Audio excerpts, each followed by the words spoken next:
नमस्कार, यहाँहरू सबैलाई स्वागत गर्दछु। म रामजी र तपाईले अहिले हुन्छ रियल रिच रामजी युट्युब च्यानलमा। साथीहरु आउनुहोस् पैसा खेल सुरु गरौँ। तपाई हामी सबैलाई थाहा छ कि पैसाको महत्त्व कति छ भनेर। पैसा आज बिहान उठेदेखि नसुतेसम्म, मान्छे जन्मेदेखि नमर्दासम्म पैसाको आवश्यक छ। हो, पैसा पैसा पैसा। तपाई कुनै पनि ठाउँमा जानुहोस्, सबै थोक गर्न पैसाको आवश्यक छ। यदि तपाईसँग पैसा छ भने तपाईको 90% समस्याहरू आफै हल भएर जानेछन्। यति ठुलो छ पैसाको महत्त्व। त्यसैले त आज हामीहरू केही न केही गरिरहेका छौँ, चाहे आफ्नो ठाउँ गाउँमा होस् या आफ्नो ठाउँ गाउँबाट छोडेर अन्यत्र गएर काम गरिरहेका छौँ। केको लागि? पैसाको लागि। यति मात्र कहाँबाट माइटर पनि आज आफ्नो देशै छोडेर विदेशमा गएर पनि काम गरिरहेका छौँ। केको लागि? त्यो पैसाको लागि। पैसा most important. Money is a master key, we can open many many door. हो, वास्तवमा यो मनी मास्टर की हो। हामीले धेरै ढोका पोकाहरू खोल्न सक्छौँ बाहिर पनि। त्यसैले त पैसा कमाउनको लागि आज यति दुःख गरिरहेको छौँ। के गर्छौँ? यस, हामीले यति धेरै मेहनत गर्दा पनि, यति कडा परिश्रम गर्दा पनि किन हामीलाई पैसाको समस्या परिरहेको छ? किन हामीलाई पर्याप्त रूपमा पैसा पुगिरहेको छैन? वर्षौंदेखि काम गर्दै आइराख्दा पनि पैसा कम नै कम कम कम भइरहेछ। किन? एउटा कारण हो समयअनुसार, महँगी अनुसार कमाउन नसक्नु, र दोस्रो कारण हो पैसाको खेल खेल्न नजान्नु। त आउनु साथीहरू, पैसा खेल सुरु गरौँ। हजुरको समस्या आज मैले एउटा पैसाको साधारण नियम लिएर आएको छु। यो साधारण नियमले पनि तपाईँ हामीलाई हाम्रो फाइनेन्सियल फ्रिडमको बाटोमा अगाडि बढाउन सक्दछ। हामीलाई पैसाको दिक्कतबाट, पैसाको समस्याबाट टाढा लाग्न सक्दछ। माइन्ड फ्रेन्ड, त्यो एकदमै गजब छ र एकदमै सजिलो पनि छ। माइन्ड फ्रेन्ड, त्यो रुल हो 70-20 र 10 रुल लिएर आएको छु पैसाको। यदि तपाईले जति पनि पैसा कमाइराख्नु भएको छ त्यसको 3 भाग लगाउन जरुरी छ। यदि 3 भाग लगाइयो भने तपाईँ हामी फाइनेन्सियल फ्रिडमको पहिलो खुड्किला चढ्न सक्छौँ। हामीले कमाएको पैसामध्ये 10% आफ्नो र आफ्नो परिवारको फाइनेन्सियल फ्रिडमको लागि हामीले जम्मा गर्नेछौँ। त्यसै गरी 20%लाई हामीले आफ्नो व्यवहार मिलाउनका लागि, तपाईले केही किन्नु छ या कसैलाई तपाईले सरसापेटी लिनुभएको छ, कोही मार्फत ऋण व्यवहार मिलाउनु छ भने त्यो 20%बाट तपाईले ऋण व्यवहार मिलाउनु जरुरी छ।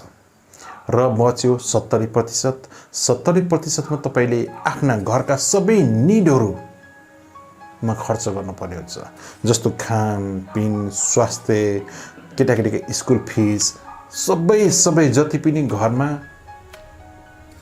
आवश्यक पर्छ।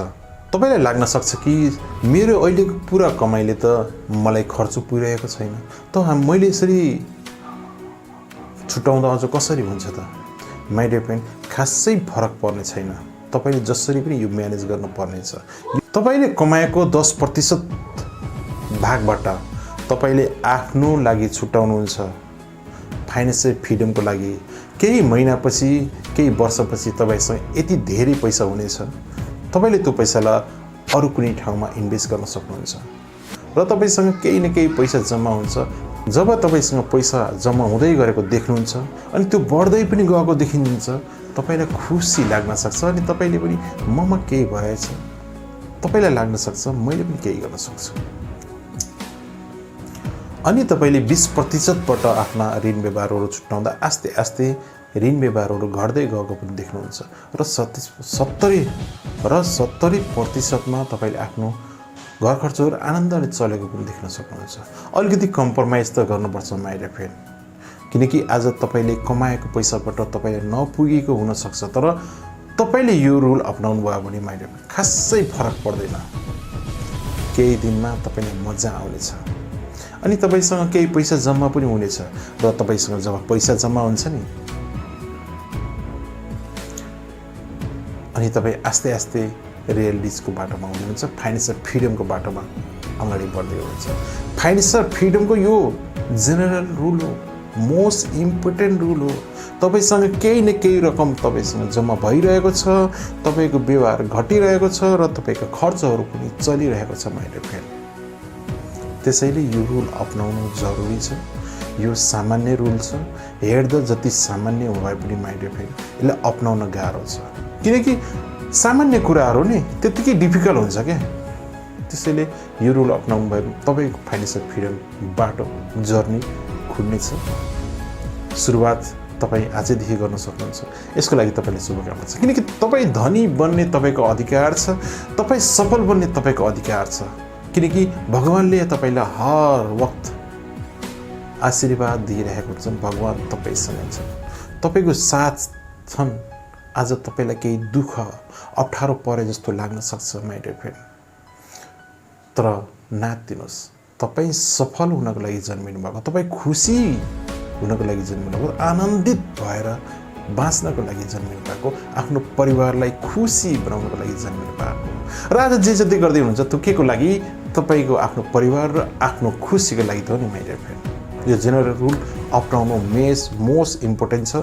फेरि पनि म लास्टमा दोहोऱ्याउन चाहेँ, हाम्रो कमाइको 3 भाग लगाउने, 3 भागमा 10%, 20% र 70% छुट्याउने।